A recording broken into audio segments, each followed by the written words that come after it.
Right guys, we're on page 10 now, question 5. Let's have a look at this one. The table shows some of the values of y equals x cubed minus 8. 4 values of x from minus 2 to 4. Part A, complete the table by finding the values of y for x equals minus 1 and minus 3. So without further ado, we've got y equals x cubed minus 8, yeah?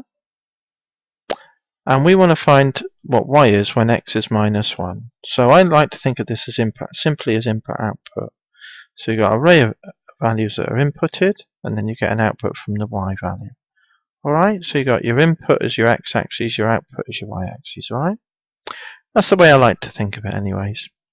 So if we input minus 1 then for x, so what I'm going to do, I've got y equals x cubed minus 8, and what I'm going to do is have a slightly thicker pen, and wherever I see an x, I'm going to input minus 1. So that's what I've got. Agreed? So we've got minus 1 cubed, which is a minus times a minus times a minus, which is a minus. So that's minus 1.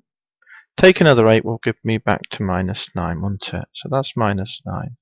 And we're going to do the same thing for the other value. So we've got y equals x cubed minus 8. So this time the input value for x, input value is 3. So I'm going to just get a slightly thicker pen and overwrite that value with 3.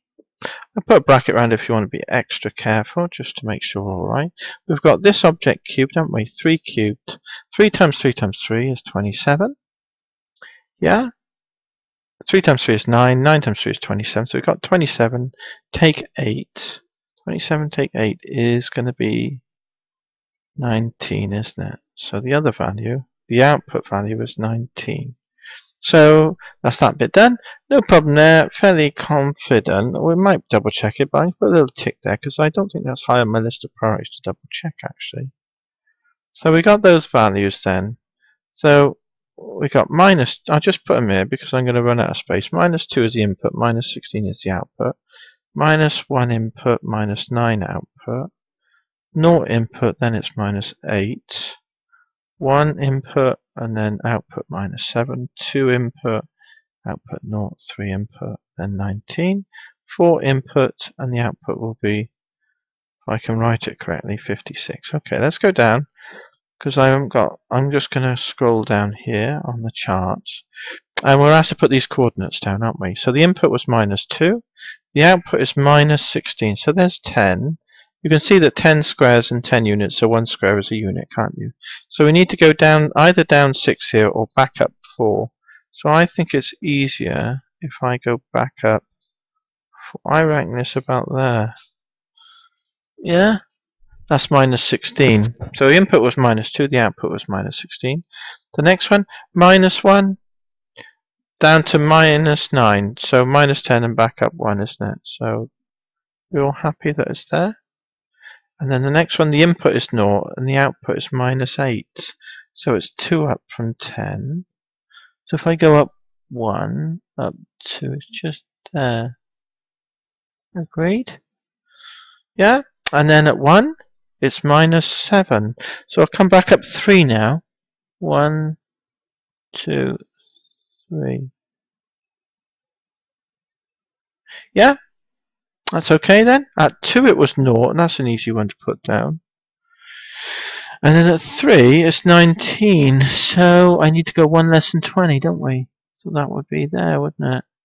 And then at 4, it's way up here at 56, so that's 60 less 4. 1, 2, 3, I reckon it's there. So now we've, what are we asked to do? We've put the coordinates in. Draw the graph for values of x from minus 2 to 4. So I'm going to try this now. I would very much hope that you could swivel the paper when you do the test, and you can draw a nice smooth, because we want a nice smooth thing coming in here, coming out there, and going back down. Yeah, that's what we want. So I'm going to try that. Do my best here. It's smooth through there, around there, along there, and down. That's it. I've a little bit of a problem here. I can't get rid of it. I can try and just repair it. Yeah, okay, so that's the curve. It should be smooth. right? The idea is to get a smooth curve, alright? Not all this wavy stuff I've drawn. And then smooth around here and then back round. So turn the paper around so it faces the inside of the arc as you draw it. Then swivel the paper around, draw that arc, and then try and carry it on through up to there, yeah? Use a pencil in the first instance if you can, just to mark it off, and then maybe use the black pen after that.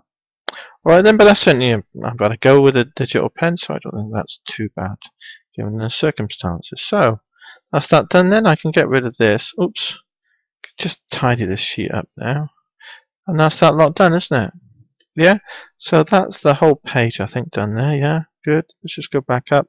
Page 10 done then? Good. Fairly optimistic, that seems okay. So let's go on to the next page then. Good.